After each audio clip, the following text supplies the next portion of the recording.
What is going on, everybody? Welcome back to the Observant Lineman. I hope everyone had a happy holiday, happy Thanksgiving as we move into this December, into the new Christmas holiday. We are finding out more information in regards to the situation regarding Telvin Smith, the former Jaguars linebacker who recently took a year off from playing in order to get some things in order in his life. It was a big surprise on the 28th when we heard about the situation with Telvin Smith having a heavy police presence at his home in Jacksonville, Florida, in the Queens Harbor community, which I know that area very well as I played in Jacksonville and was in that neighborhood a number of times visiting teammates like Maurice Jones-Drew, Fred Taylor, you name it. That's a lot of time. That's where the top picks live at in the Jacksonville area. But what was initially thought to have possibly been a situation that involved the sale of drugs, in this case marijuana, has actually evolved into something a little bit different and a bit more serious. Now, I got this information here from this site called Courts and Sports, and this was something that a follower on Facebook made me aware of, so big shout out to Courts and Sports. They did their due diligence to find out more information regarding the situation with Telvin Smith. Now, there was a domestic dispute over child custody going on currently with Telvin Smith, but as we found out through through Sports and Courts, there is actually a lot more to this situation, and it involves the potential charge of sexual assault or sexual crime against an individual who is said to be of the age of 17. We don't want to jump to conclusions here. Obviously, he is innocent until proven guilty. We don't know what the charges are necessarily right now. It appears that the Jacksonville Sheriff's Office is playing this close to the vest. But a little bit of information here that I want to share with you guys in regards to what is going on with Telvin Smith. It says, other than child support issues and a couple of traffic tickets, Telvin Smith has a relatively clean record and had a fairly solid reputation as a positive influence and role model. People were surprised when media reported that police were at his house on Wednesday, November 28th, on the eve of Thanksgiving. It was not just mere police, as a crime scene van appeared to be in use and evidence was seized. It was reported and confirmed by sources that someone was taken into custody. It has also been reported that this involved a possible assault or sex-related crime, possibly involving a 17-year-old. And that is a big, serious situation if that turns out to be the case for Telvin Smith. Obviously, I hope that it's not the case, and I'm sure many of you out there as well hope that it's not the case. We don't want to jump to conclusions, as I said before, but this is a very, very serious situation that he's dealing with right now. But let's continue on here. It says, we await official release by Jacksonville Sheriff's Office and or the State Attorney's Office. They have an obligation to the victim and the accused to get this right and make sure there's evidence of a crime and can withhold formal charges and public information until required. News footage shot from Action News and News 4 Jax showed Jacksonville Sheriff's Office cruisers and an evidence van at Smith's home in Queens Harbor, and photos showed the evidence van being actively used.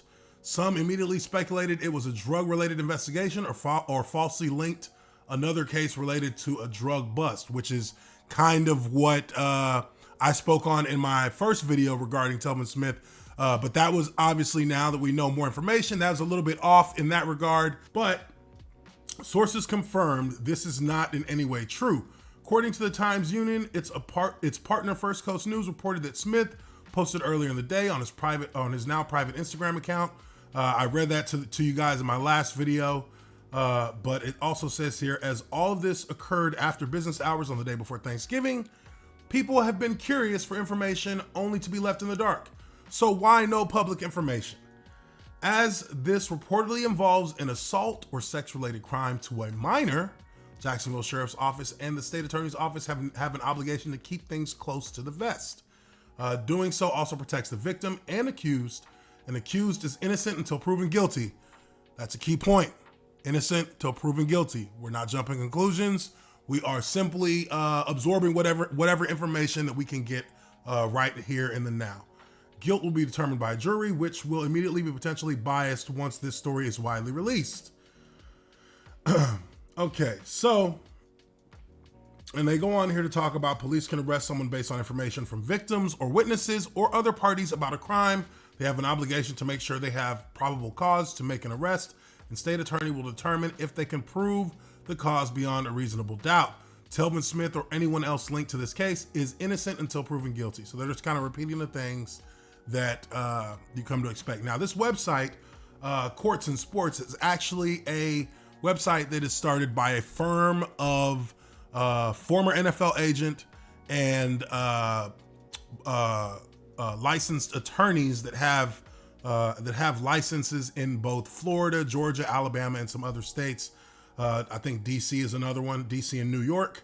Says down here, they are board certified legal experts in civil trial, criminal, family, and family law with licenses in Florida, Georgia, Alabama, Washington, DC, and New York. So these guys are legit in terms of their knowledge in situations like these.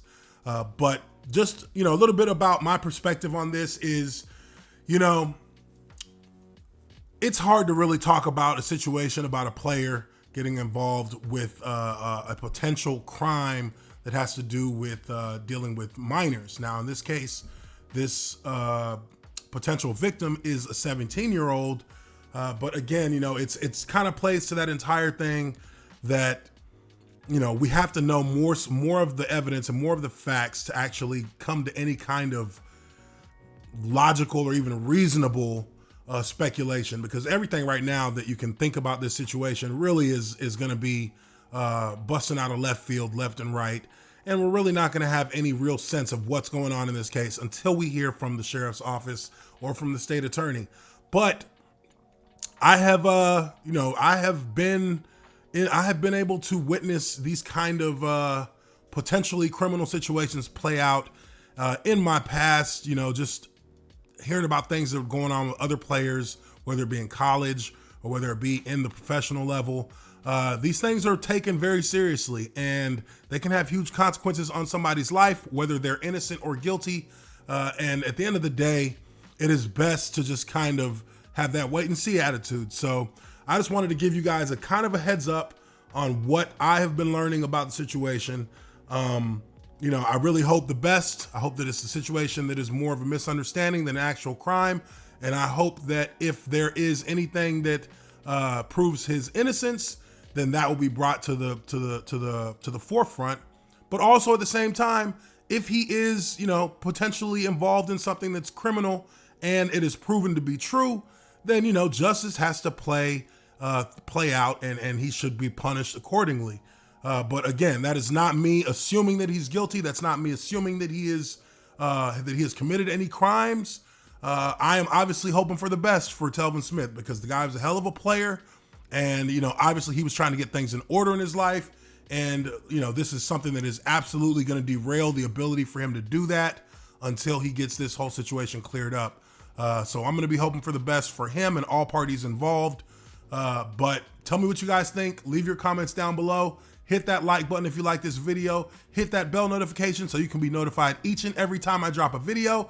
And if you feel like being a supporter of my channel on another level, check out my Patreon, patreon.com/The Observant Lineman. I'm looking into getting a studio set up, and it would be great to have a little bit of support from those of you who enjoy my videos so we can upgrade this thing and make it an even better experience for you guys in the end. I'm your Observant Lineman, Uche Nwaneri. I appreciate everybody checking out this video, and I will catch you on the next one. Peace.